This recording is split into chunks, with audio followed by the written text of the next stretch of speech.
जुबानों से खेलेगा। मैं जानती हूँ साला तू तो पी के ले लेगा। मैं जानती हूँ साला तू तो पी के ले लेगा। तेरी देख जवानी मनवा मेरा पापी हो गया। तेरी देख जवानी मनवा मेरा पापी हो गया।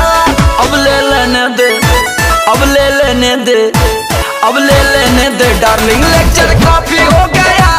अब ले लेने दे डार्लिंग लेक्चर काफी हो गया।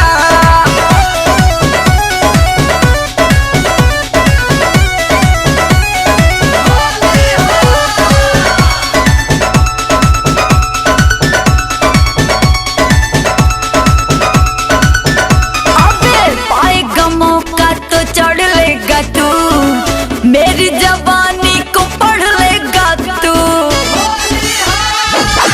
होगी धुआंधार होली बरसेगा रंग।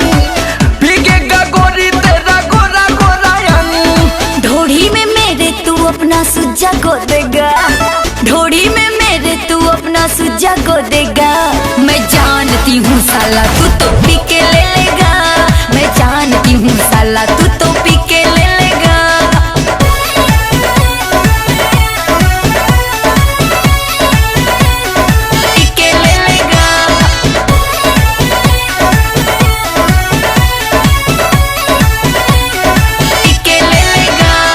दिलवा बोले सारा रारा होली का मौसम है प्यारा। गोरी देर न कर आ प्यार करे। गोरी देर न कर आ प्यार करे। आ हाले दिल इजहार करे। होली के मस्त महीना में चल आजा नैना चार करे।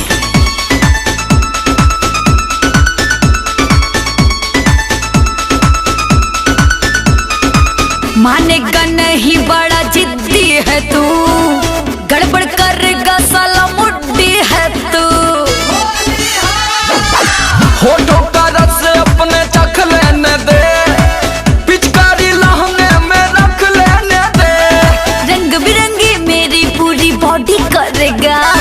रंग बिरंगी मेरी पूरी बॉडी करेगा। मैं जानती हूँ साला तू तो पी के ले लेगा। मैं जानती हूँ साला तू तो पी के ले लेगा। तेरी देख जवानी मनवा मेरा पापी हो गया। तेरी देख जवानी मनवा मेरा पापी हो गया। अब ले लेने दे, अब ले लेने दे, अब ले लेने दे डार्लिंग लेक्चर काफी हो गया। अब ले लेने दे डार्लिंग लेक्चर